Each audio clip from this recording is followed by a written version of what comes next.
ከሚጠበቀው በታች የሆነ ዝናብ ይኖራል ነው።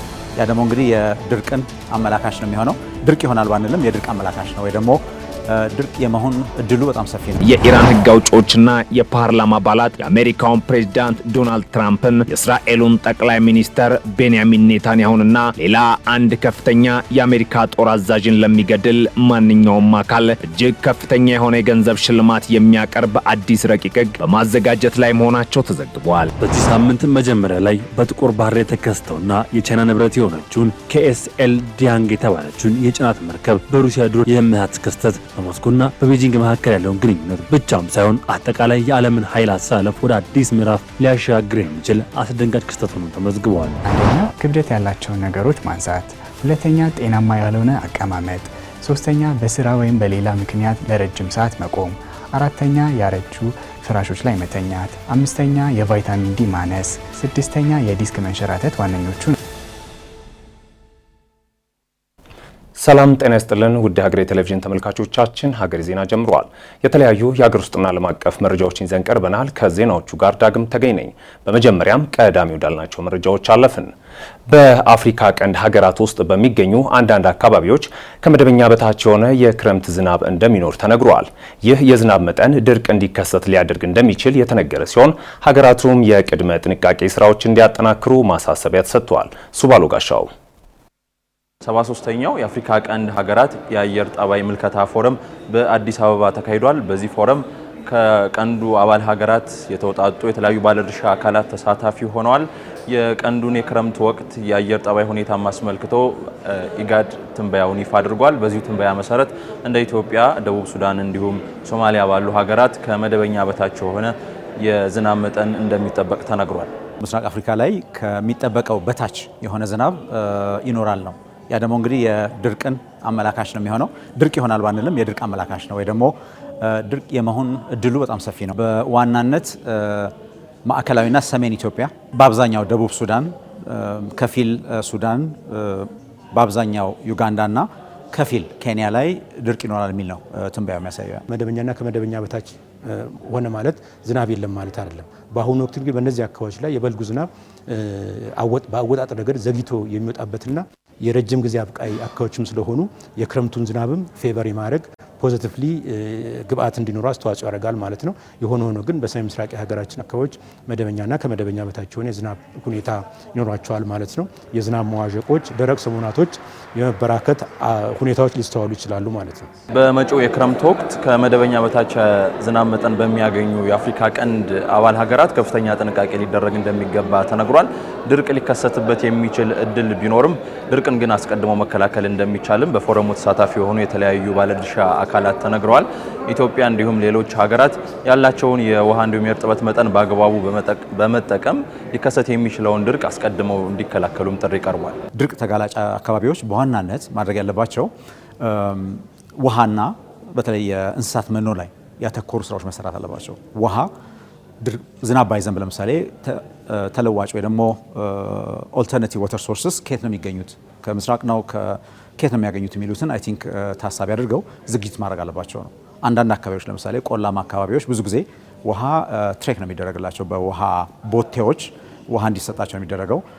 የእንስሳት መኖም እንደዛው፣ የእንስሳት መኖም ከሌላ ቦታ እንዲመጣ ነው የሚደረገውና እንዲህ አይነት ቅድመ ስራዎች ወይም ቅድመ ዝግጅቶች መሰራት ይኖርባቸዋል። ከወዲሁ በአጭር ጊዜ ተዘርተው ሊደርሱ የሚችሉ አዝርቶችን መጠቀም እንዳለብን ከውሃው ዘርፍ አኳያም የውሃ አለቃቀቅ ከተፋሶች የሚወጡ ውሃዎችን በአግባቡ በመመደብ የቅርብ ክትትልና ቁጥጥር በማድረግ ከተፋሶች የሚወጡ ውሃዎችን በአግባቡ መቆጣጠር እንዳለባቸው፣ የተለያዩ አካባቢ ጥበቃ ስራዎችን መስራት እንዳለባቸው ትንበያውና ምክረ ሀሳቡን ሰጥተናል ማለት ነው።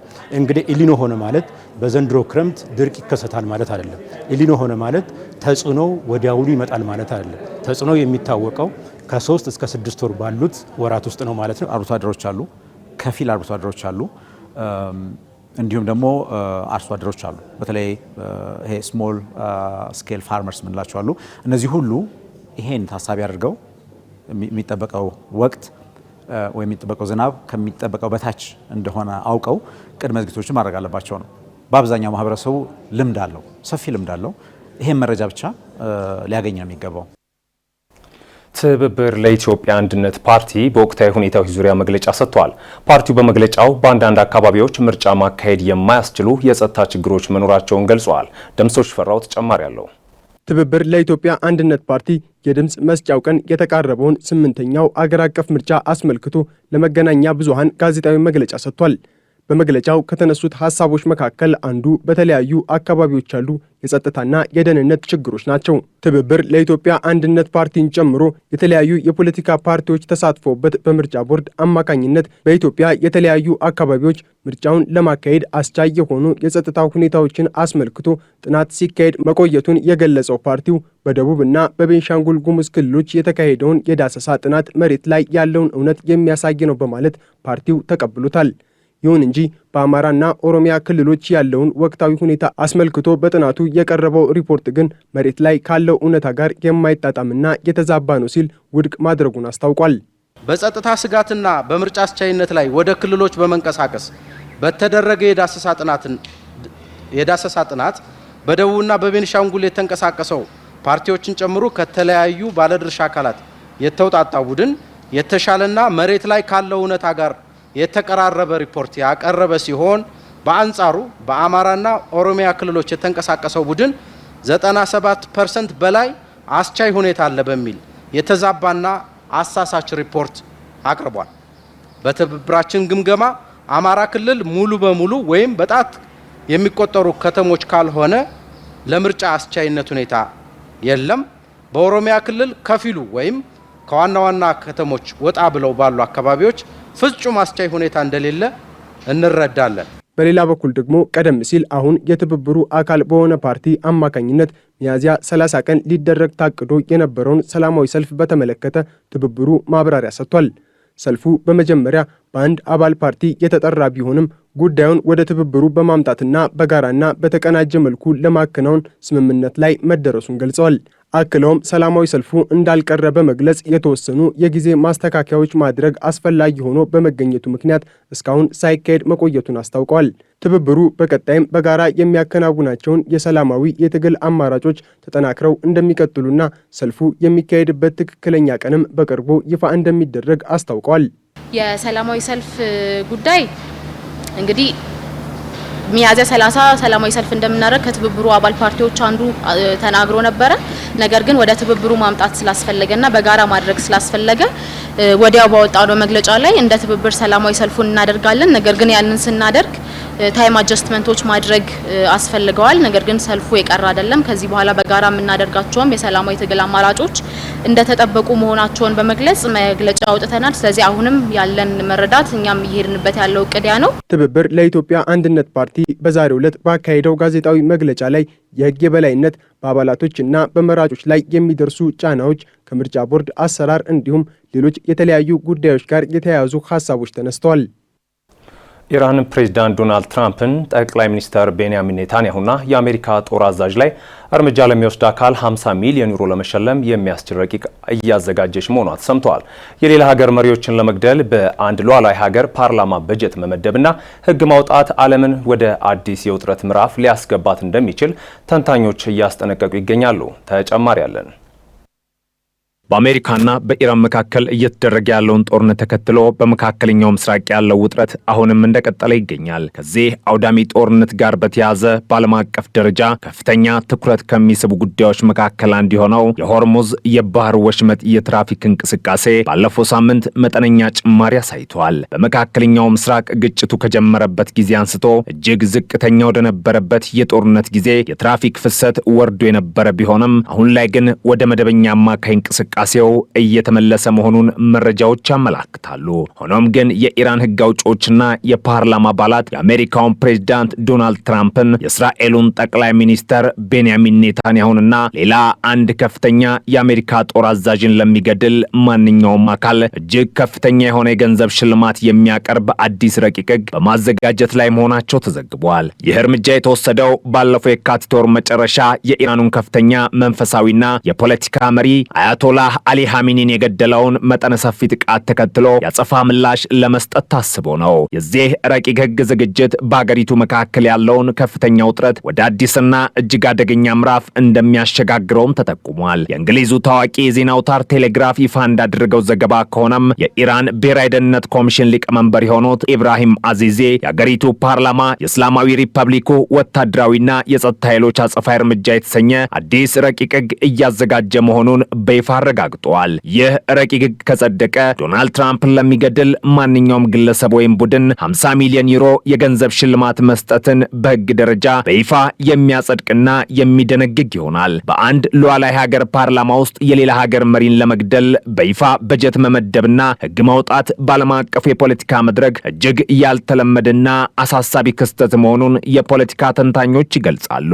ሊቀመንበሩ ኢብራሂም አዚዚ በሰጡት ተጨማሪ ማብራሪያም የኢራን መንግስት ለከፍተኛው መሪ አሊ ሐሚኒ መገደል ዋነኛ ተጠያቂ የሚያደርገው የአሜሪካውን ፕሬዝዳንት ዶናልድ ትራምፕን፣ የእስራኤሉን ጠቅላይ ሚኒስተር ቤንያሚን ኔታንያሁን እንዲሁም የአሜሪካ ማዕከላዊ እዝ ከፍተኛ አዛዥ የሆኑትን አድሚራል ብራድ ኩፐር መሆኑን ጠቁሟል። የዚህ ረቂቅ ህግ አሳሳቢነት ይበልጥ የሚያጠናክር ሌላ አስተያየትም በፓርላማ ውስጥ ተንጸባርቋል። የጁዊሽ ክሮኒክል የዜና ዘገባ እንደሚያመላክተው የኢራን ፓርላማ የብሔራዊ ደህንነት ኮሚቴ ምክትል ሊቀመንበር የሆኑት ማህሙድ ናባቪያን በበኩላቸው ጠንከር ያለ የጥላቻ ቃል ተጠቅመዋል። ምክትል ሊቀመንበሩ ትራምፕንና ኔታንያሁን ወደ ገሃነም ለሚልክ ማንኛውም አካል ከፍተኛና ትርጉም ያለው የገንዘብ ሽልማት ለመመደብ የኢራን ፓርላማ በቅርቡ ድምፅ እንደሚሰጥና ህጉን እንደሚያጸድቅ አስታውቀዋል። ይህ የፓርላማ አባላቱ የጋለ ስሜትና የህግ ዝግጅት የሐሚኒ ሞት ተከትሎ በሀገሪቱ ውስጥ ያለውን የበቀል ፍላጎት በግልጽ የሚያንጸባርቅ ነው። ይህ ክስተት በአሜሪካ በእስራኤልና በኢራን መካከል ያለውን ነባርና የተወሳሰበ ውጥረት ወደማይታወቅ አደገኛ አቅጣጫ ሊገፋው እንደሚችልም ይገመታል። የካቲት ወሩ የጸጥታ ሁኔታ የመካከለኛው ምስራቅን ሰላም እጅግ አሳሳቢ ደረጃ ላይ ያደረሰው ሲሆን አሁን ደግሞ የኢራን ህግ አውጪዎች ይህንን የግድያ ሽልማት በህግ አጽድቀው ተግባራዊ ለማድረግ መንቀሳቀሳቸው ቀጠናዊ ስጋቱን ይበልጥ አባብሶታል። ዓለም አቀፉ ማህበረሰብ ይህንን የኢራን እርምጃ በከፍተኛ ትኩረት እየተከታተለ የሚገኝ ሲሆን ረቂቅ ህጉ ወደ ተግባር ከተለወጠ በቀጣይ በዓለም አቀፍ የዲፕሎማሲና የደህንነት ጉዳዮች ላይ ሊያስከትል የሚችለው ጫና እጅግ ከፍተኛ እንደሚሆን የጸጥታ ጉዳይ ባለሙያዎች ይስማሙበታል። በሌላ በኩል በዲፕሎማሲውና በድርድር መድረኩ በኩል ደግሞ ኢራን በአሜሪካና በኢራን መካከል ያለው ጦርነት ለማቆም ያለመና ማሻሻያዎች የተደረጉበትን ባለ 14 ነጥብ የድርድር ሐሳብ ሰነድ ለአሜሪካ መንግስት አቅርባለች። በትናንትናው ዕለት ለሮይተርስ የዜና ወኪል መረጃ የሰጡ አንድ የፓኪስታን ምንጭ እንዳረጋገጡት የፓኪስታን ዋና ከተማ የሆነችው ኢስላማባድ ይህንን የተሻሻለ የኢራን የድርድር ሐሳብ ለዋሽንግተን ያቀረበች ሲሆን ሁለት ወገኖች በመካከላቸው ያለውን ሰፊ ልዩነት ለማጥበብና ወደ ስምምነት ለመምጣት በቂ ጊዜ እንደሌላቸው ጠንከር ያለ ማስጠንቀቂያ ሰጥታለች። የሩሲያ ጦር በዩክሬን ላይ በሰነዘረው መጠነ ሰፊ አየር ጥቃት በቻይና ባለቤትነት ስር የምትገኝ የጭነት መርከብ በጥቁር ባህር ላይ መምታቱ ተዘግቧል።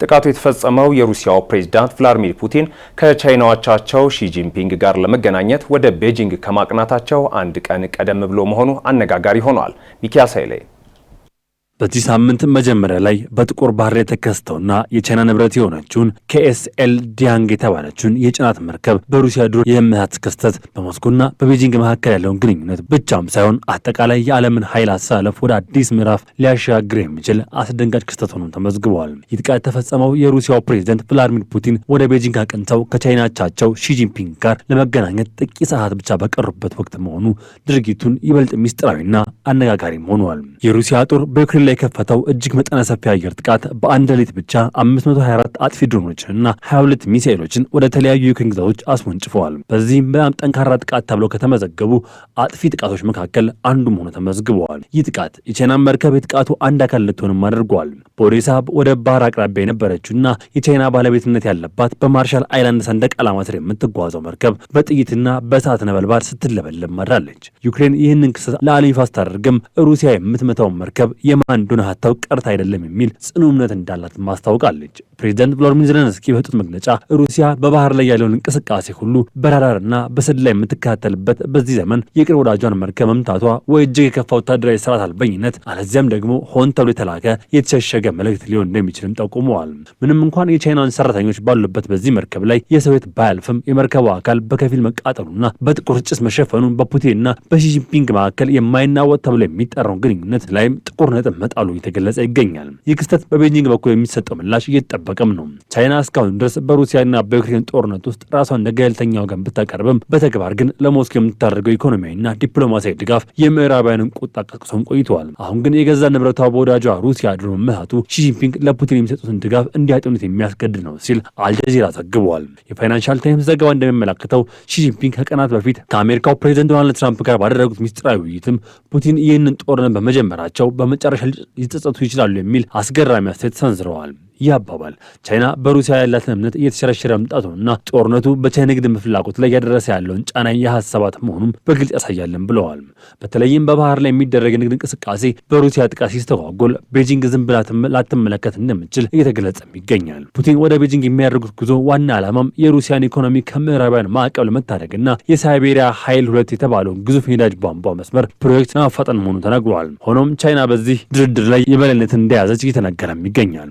ሩሲያ ነዳጅን የምትሸጥበት ሌላ አማራጭ እያጣች ባለችበት ወቅት ቻይና ዋጋ በመቀነስና የራሷን ጥቅም በማስጠበቅ ላይ ትገኛለች። የቻይና መርከብ መመታት ደግሞ ለቤጂንግ ዲፕሎማቶች ድርድሩ በጠረጴዛ ላይ ተጨማሪ ጉልበት የሚሰጥ መሆኑም ተገልጿል። ሩሲያ የቻይና ንብረት አደጋ ላይ በጣለችበት በዚህ ወቅት ቻይና ለሩሲያ የምትሰጠውን ቴክኖሎጂና የገንዘብ ድጋፍ ልትቀንስ ወይም ዋጋ ልታስከፍል እንደምትችል ይገመታል ሲል ዘጋርዲያን አትቷል። ይህ ደግሞ በጦርነት የደቀና የበጀት ጉድለት እየናረው ላለው የክሬምሊን አስተዳደር ራስ ምታት የሚሆን እየተገለጸም ይገኛል። ዜሌንስኪ እንዳሉት ፑቲን ሩሲያ ወደ ድቀትና ወደ ኪሳራ የመራት ነው። የዩክሬን ድሮኖች የሩሲያ ነዳጅ ማጣሪያው ያወደመ ባለበት ወቅት ሩሲያ በስተትም ይሁን በቸልተኝነት የቻይና መርከብ መምታቷ የሞስኮ ወታደራዊ ብቃት ጥያቄ ውስጥ ይከተዋል ሲል ተናግረዋል። በሌላ በኩል ዓለም አቀፉ ጫና በሩሲያ ላይ ብቻም ሳይሆን በሌሎች ገለልተኛ ነን በሚሉ ሀገራት ላይም እያረፈ መሆኑ እየተገለጸም ይገኛል። የኖርዌይ ጠቅላይ ሚኒስትር ዮናስ ጋር ስቶር ይህን ጠቅላይ ሚኒስትር ናሬንድራ ሞዲ ጋር በኦስሎ ጉብኝት ባደረጉበት ወቅት ህንድ ከሩሲያ ጋር ያላትን የቅርብ ግንኙነት ጠቅማ ጦርነት እንዲቆም ጫና እንድታደርግም ጥሪ አቅርበዋል። ህንድ ከሩሲያ የምታስገባው የነዳጅ መጠን ካለፉት ዓመታት ጋር ሲነጻጸር በከፍተኛ ሁኔታ መጨመሩን የገለጹት ጠቅላይ ሚኒስትሩ ይህ ለሩሲያ ጦርነት ወጪ መሸፈኛ ይሆን ነው ብለዋል። ህንድ የራሷን ኃይል ፍላጎት ለማሟላት የምታደርገው ጥረት ብናከብርም በሩሲያ ላይ የሚደረገው ማዕቀብ ውጤታማ እንዲሆን የህንድ ትብብር አስፈላጊ ነው ሲሉ ማስገንዝበዋል። ይህ የሚያሳየው የዩክሬን ጦርነት ከአውሮፓ ምድር አልፎ እስከ እስያና ሰሜን አውሮፓ ያሉ ሀገራትን የዲፕሎማሲያ ግንኙነት እያለወጠ መሆኑን ነው። ዩክሬን በበኩሏ የመከላከል አቅሟን ወደ አጥቂነት እየለወጠች ትገኛለች። የዩክሬን መከላከያ ሚኒስትር ማኪሎ ፌዶሮቭ እንዳስታወቁት ዩክሬን ለመጀመሪያ ጊዜ ራሷን ግላይድ ቦምብ አልምታ ወደ ስራ አስገብታለች ሲሉ ተናግረዋል። ይህ መሳሪያ ሩሲያ በዩክሬን ላይ የፈጸመችው መጠነ ሰፊ ውድመት ዋነኛ መሳሪያ ሆኖ የቆየ ሲሆን አሁን የዩክሬን ተመሳሳይ አቅም መገንባቷ የጦርነቱን መልክ ይቀይረዋልም ተብሏል። የዩክሬን ድሮኖች እስከ ሞስኮ ድረስ ዘልቀው በመግባት ጥቃት መፈጸማቸው የሩሲያ ህዝብ ጦርነት ወደ ቤቱ ደጃፍ መድረሱን እንዲረዳም አድርገውታል። ዜሌንስኪ በኩራት እንደተናገሩት የዩክሬን የረጅም ርቀት የማጥቃት አቅም መጨመር በዓለም ፊት ለሩሲያ የነበረውን ግንዛቤ ቀይሮታለን ሲሉ ተናግረዋል። ሩሲያ የማይደፈር ኃይል መስላ የምታይበት ዘመን አብቅቷል። ይልቁንም የገዛ ወዳጇን መርከብ እንኳን መለየት የተሳና ግራ የተጋባች ሀገር ሆናለች የሚል ትችት ፕሬዚዳንቱ በስፋት እያቀረቡ ይገኛሉ። ውድ ተመልካቾቻችን ሀገር ዜና እንደቀጠለ ነው። አጫጭር ወዳልናቸው መረጃዎች አለፍን። የፈጠራ ስራዎች ለኢትዮጵያ ሁለንተና እድገት የበኩላቸውን ሚና መወጣት እንዲችሉ በትኩረት ሊሰራ እንደሚገባ የኢፌዴሪ ሕዝብ ተወካዮች ምክር ቤት አሳስበዋል። ምክር ቤቱ የኢኖቬሽንና ቴክኖሎጂ ሚኒስቴርን የ2018 በጀት ዓመት የ9 ወራት እቅድ አፈጻጸም ሪፖርት የገመገመ ሲሆን የሀገሪቱን ልማቶች ለማፋጠን የሚያግዝ ሳተላይት ለማምጠቅና የመንግስት አገልግሎቶችን ይበልጥ ለማሳለጥ የጥሪ ማዕከል ለመገንባት በእቅድ ተይዘው ያልተፈጸሙ ተግባራት መሆናቸው ተጠቁሟል። በስፔስ ሳይንስና በጂኦስፓሻል ዘርፍ ችግር ፈቺ ጥናቶች እንዲካሄዱ ተቋሙ ትኩረት ሰጥቶ ሊሰራ እንደሚገባ ማሳሰቢያ ተሰጥቶበታል። ተቋሙ በ9 ወራት ውስጥ ካከናወናቸው ጉልህ ተግባራት መካከል በቴክኖሎጂ የታነጸ የሰው ሀብት ለማፍራት ስልጠናዎችን መሰጠታቸው፣ ችግር ፈቺ ጥናትና ምርምሮች መካሄዳቸው፣ በስፔስ ሳይንስና በጂኦስፓሻል ዘርፎች የተከናወኑ ተግባራት በጥንካሬ የሚታዩ አፈጻጸሞች መሆናቸው ተመላክተዋል።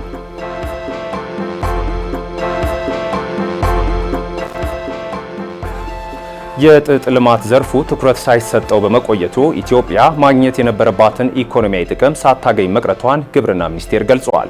ከግብዓት አቅርቦት ጀምሮ በጥጥ እሴት ሰንሰለት ላይ የሚያጋጥሙ ተግዳሮቶችን በዘላቂነት ለመቅረፍ ጥናት ማድረጉን የግብርና ሚኒስትሩ አዲሱ አረጋ ገልጸዋል።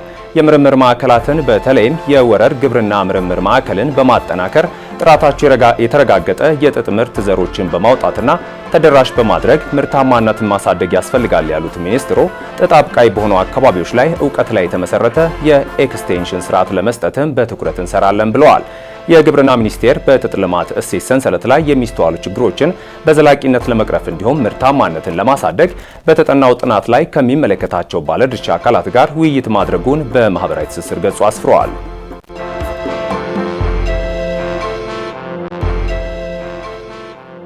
ለብዝሃ ሕይወት ጥበቃ ስራ ትኩረት ተሰጥቶ ሊሰራ እንደሚገባ የኢትዮጵያ የዱር እንስሳት ጥበቃ ባለስልጣን አሳስበዋል።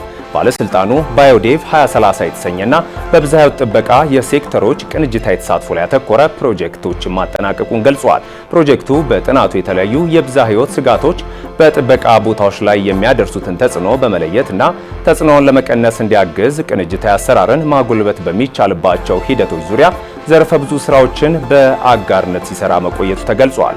ፕሮጀክቱ የብዝሃ ሕይወት ጥበቃን አስመልክቶ በተቋማት መካከል የነበረ የግንዛቤና አሰራር ልዩነቶችን በማጥበብ ብዝሃ ሕይወትን መጠበቅ የሁሉም ተቋማት ቀዳሚ ተግባር እንዲሆን ማድረግ መቻሉም ተነግሯል። ባዮዴቭ 2030 በኢትዮጵያ የመጀመሪያው ምዕራፍ ስራውን የጀመረው እንደ አውሮፓውያኑ አቆጣጠር በ2021 ሲሆን የፕሮጀክቱ መቋቋም ዋና ዓላማ የብዝሃ ሕይወት ጉዳዮች የተወሰኑ ሴክተሮች ጉዳይ ብቻ መሆኑ ቀርቶ ዋና ዋና በሚባሉ የኢኮኖሚ ዘርፎች ውስጥ ተካቶ መሰራት የሚችልበትን መደላድል መፍጠር ነው ተብሏል።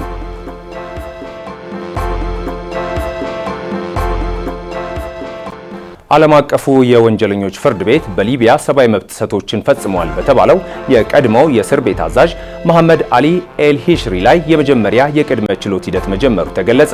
አቃቢ ሕግ ተከሳሹ እንደ አውሮፓውያኑ አቆጣጠር ከ2014 እስከ 2020 ባሉት ዓመታት በማረሚያ ቤቱ ውስጥ በሺዎች በሚቆጠሩ ስደተኞችና ንጹሃን ዜጎች ላይ ተፈጽመዋል የተባለውን የሰብአዊ መብት ጥሰትና ስልታዊ ጥቃቶችን በበላይነት መምራቱንም ገልጿል። በሴቶችና ህፃናት ማቆያ ክፍል ውስጥ በቀጥታ በምርመራና በስቃይ ድርጊቶች ላይ ይሳተፉ እንደነበርም በክሱ ተብራርቷል። በማረሚያ ቤት ውስጥ ከ5000 በላይ ሰዎች ከፍተኛ እንግልት እንደደረሰባቸው የተገለጸ ሲሆን በአሁኑ ወቅት በአውሮፓ በስደት የሚገኙ የጥቃቱ ሰለባዎችም በችሎቱ ላይ ምስክርነታቸውን እየሰጡ ይገኛሉ ተብሏል። ይህ የፍርድ ቤት ሂደት ወደ አውሮፓ ለመሻገር በሚሞክሩ ስደተኞች ላይ በሊቢያ የታጠቁ ቡድኖች የሚፈጽመውን ኢሰብአዊ በደል በግልጽ ያሳየ መሆኑ ተጠቁሟል። የቅድመ ችሎት ሂደቱ ተከሳሹ ሙሉ የፍርድ ሂደት ሊገጥማቸው ይገባል ወይ የሚለው ይወስናል ሲል አፍሪካ ኒውስ ዘግቧል።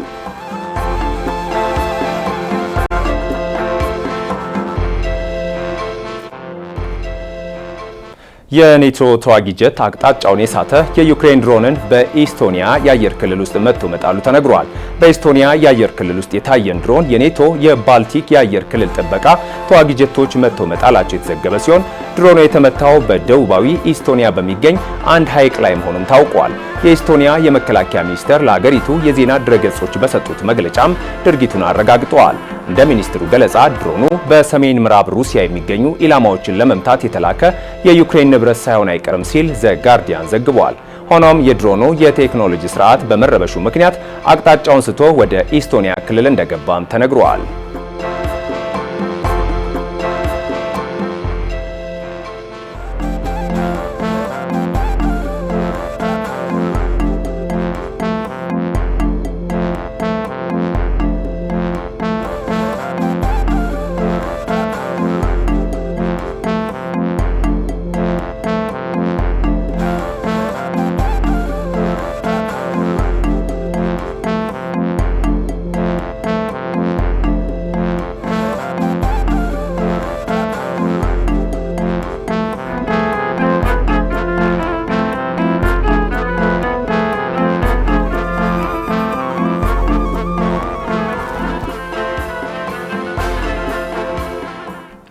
ክብደት ያላቸውን ነገሮች ማንሳት፣ ጤናማ ያልሆነ አቀማመጥ፣ የቪታሚን እጥረትና ሌሎች ችግሮች ለወገብ ህመም የሚያጋልጡ መሆናቸውን የሕክምና ባለሙያዎች ይገልጻሉ። ለመሆኑ ለወገብ ህመም የሚያጋልጡ ምክንያቶች እንዲሁም መፍትሄያቸው ምንድነው የሚለውን የጤና ባለሙያው እንደሚከተለው አሰናድቶልናል።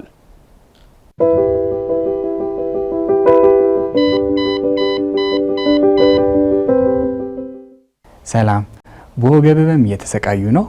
መፍትሄውን እነግራችኋለሁ። ዶክተር ቢኒያም ፍስሐ ነኝ። አብራችሁን ቆዩ። የወገብ ህመም በሚከተሉት ዋና ዋና ምክንያቶች ይከሰታል። አንደኛ፣ ክብደት ያላቸውን ነገሮች ማንሳት። ሁለተኛ፣ ጤናማ ያልሆነ አቀማመጥ። ሶስተኛ፣ በስራ ወይም በሌላ ምክንያት ለረጅም ሰዓት መቆም። አራተኛ፣ ያረጁ ፍራሾች ላይ መተኛት። አምስተኛ፣ የቫይታሚን ዲ ማነስ። ስድስተኛ፣ የዲስክ መንሸራተት ዋነኞቹ ናቸው። በቤታችን ውስጥ ማድረግ የምንችላቸውን ነገሮች ልንገራችሁ። አንደኛ፣ አቀማመጣችንን ማስተካከል። በምስሉ ላይ እንደምትመለከቱት ከወገብ ቀጥ ብሎ መቀመጥ። ረጅም ሰዓት አለመተኛት። ለወገብ የሚስማማንን ፍራሽ መምረጥ። ከባድ እቃ ስናነሳ ከጉልበት በርከክ ብሎ ማንሳት። ለወገብ ህመም የሚሆኑ የአካል ብቃት እንቅስቃሴዎችን ማድረግ። ለምሳሌ በምስሉ ላይ እንደምትመለከቱት በሆዳችሁ ተኝታችሁ ከደረታችሁ ከፍ ማለት። ከዚህ በተጨማሪ በምስሉ ላይ የምትመለከቷቸውን ሌሎች እንቅስቃሴዎችም ለወገብ ህመም ፍቱን ናቸው። የወገብ ህመም ሲኖር ወደ ሕክምና ተቋም መሄድ የሚኖርብን መቼ ነው? አንደኛ፣ ህመሙ ከሳምንት በላይ ከቆየ። ሁለተኛ፣ ህመሙ ወደ እግሮት የሚሄድ ከሆነ። ሶስተኛ፣ ህመሙ የመጣው በወገብ ላይ በደረሰ አደጋ ከሆነ ወደ ሕክምና ተቋም መሄድ ይኖርቦታል። ሰላም።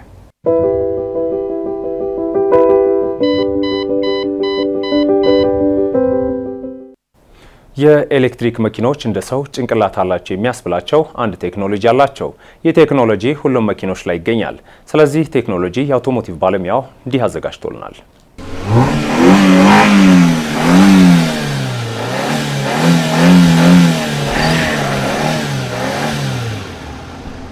ሰላም እንደምን አላችሁ ውድ ተመልካቾቻችን። በዝግጅታችን በጣም ወሳኝ የሆነው የኤሌክትሪክ መኪኖች ባትሪ ማኔጅመንት ሲስተም ወይ ደግሞ በተለምዶ BMS ላይ የተለያዩ መረጃዎችን ይዤላችሁ የቀረብኩት የአውቶሞቲቭ ባለሙያ አዶንያ ብርሃኔ። መልካም ቆይታ። የኤሌክትሪክ መኪኖች በሀገራችን ይሁን በዓለማችን ላይ በጣም ብዙ ለውጦችን እያመጡ ይገኛሉ። ከዚሁ ጋር ተያይዞም የህብረተሰቡ ለኤሌክትሪክ መኪኖች ያለው አስተሳሰብ የተቀየረ ይገኛል። ለኤሌክትሪክ መኪኖች ወሳኝ የሆኑ ነገሮች መካከል አንዱ የሆነው ባትሪ ማኔጅመንት ሲስተም ወይ ደግሞ BMS የሚባለው ቴክኖሎጂ በጣም ወሳኝ የሆነ ቴክኖሎጂ ነው። የኤሌክትሪክ መኪና እንደ ሰው ልጅ አድርገን ማሰብ እንችላለን። መኪናው እንደ ሰውነታችን በትክክል ስራውን ለመስራት ትክክለኛ ሙቀት መጠን፣ የኃይል ብቃት ያስፈልጋል። ስለዚህ የኤሌክትሪክ ተሽከርካሪዎች የባትሪ መቆጣጠሪያ ሲስተም ተገጥሞላቸዋል። ይህ መቆጣጠሪያ ሲስተም የሚቆጣጠረውን የባትሪው ጤንነት ነው። የቻርጅ መጠን እንዲሁም ቻርጅ መደረግ ካለበት በላይ ቻርጅ እንዳይደረግ የሚከላከልልን ነው። የመኪና ባትሪያችን ጤንነት የሚቆጣጠርልን ወሳኝ ቴክኖሎጂም ነው። ከዚህ በተጨማሪ በተለይ የኤሌክትሪክ መኪኖች ባትሪ ውስጥ የሚገኙ ባትሪዎች በሺ የሚቆጠሩ ትንንሽ የባትሪ ሴሎች ስብስብ ናቸው። እናም እነዚህ ሴሎች እኩል ቻርጅ ማድረግ አይችሉም፣ እንዲሁም እኩል ቻርጅ መጨረስ አይችሉም። ስለዚህ ይህ ባትሪ ማኔጅመንት ሲስተም እኩል ቻርጅ እንዲያደርጉ እንዲሁም ቻርጅ እንዲጨርሱ የሚቆጣጠርልን ነው። ታዲያ ይህ ቴክኖሎጂ አሽከርካሪዎች እንዴት መንከባከብ ይችላሉ? የመጀመሪያው በተለይ ሊቲየም አየን ባትሪ የተገጠመላቸው ተሽከርካሪዎች ነው። ብዙ ጊዜ ሊቲየም አየን ፎስፌት የተገጠመላቸው ተሽከርካሪዎችን አይመለከትም። 100% ቻርጅ እስኪያደርግ መጠቀም የለብንም። ማለትም ቻርጅ በምናደርግበት ጊዜ 100% እስኪደርስ ባናደርገው ይመከራል። የተለምዶ 20/80 ህግ ብንከተላት ጥሩ ነው። ሁለተኛው ደግሞ የመኪናችን ቻርጅ እስከ 0 እስኪደርስ ድረስ ማሽከርከር የለብንም። ይህም በባትሪ ማኔጅመንት ሲስተም ላይ ሌላኛው ጉዳት ከሚያደርሱ ነገሮች መካከል አንዱ ነው። ሌላኛው ደግሞ መኪናችን ቻርጅ ስናደርግ ቀጥታ የፀሐይ ብርሃን ያለበት ቦታ ላይ ቻርጅ ባናደርገው ይመረጣል።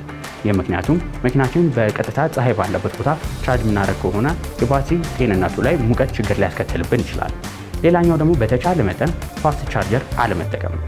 ፋስት ቻርጀር ስንላችሁ ከዎል ማውንትድ ባለ 7 ኪሎዋቱ ሲሆን ዲሲ ፋስት ቻርጀር ማለትም መንገድ ዳር ላይ ቻርጅ የምናደርገው ባንጠቀም ይመከራል። በተለይ ሊቲየም አየን ባትሪ የተገጠመላቸው ተሽከርካሪዎች። በተጨማሪ መኪናውን ቻርጅ እንዳደረግን ወዲያውኑ ደግሞ ባናሽከረክረው ይመረጣል። እንደምታውቁት የነዳጅ መኪኖች ላይ መኪናውን ወዲያው አስነስተን ባንሄድ እንደሚባለው ሁሉ ኤሌክትሪክ መኪና ላይ ደግሞ ቻርጅ እንዳደረግን ወዲያው ባንጓዝበት የተመረጠ ነው። ይህ የባትሪ መቆጣጠሪያ ሲበላሽ መቀየር ይቻላል። ነገር ግን ይህ ቴክኖሎጂ የባትሪ ውስጣዊ ክፍል ላይ የሚገኝ ስለሆነ በከፍተኛ ጥንቃቄ መጠገን ስላለበት በትክክለኛ ባለሙያ መጠገን አለበት። ይህም የባትሪ መቆጣጠሪያ ሲስተም እንደተበላሸ ከምናውቅባቸው ነገሮች መካከል የባትሪ ቻርጅ በአንዴ ማለቅ፣ ትክክል ያልሆነ የባትሪ ቻርጅ መጠን ዳሽቦርዳችን ላይ ማሳየት ተጠቃሽ ናቸው። ለዛሬ ይዤላችሁ የቀረቡት መረጃ ይህን ይመስል ነበር። በቀጣይ ሌሎች ከመኪና ጋር በተገናኙ ሌሎች ፕሮግራሞች እስከምንገናኝ ድረስ መልካም ሁሉ ተመኘው።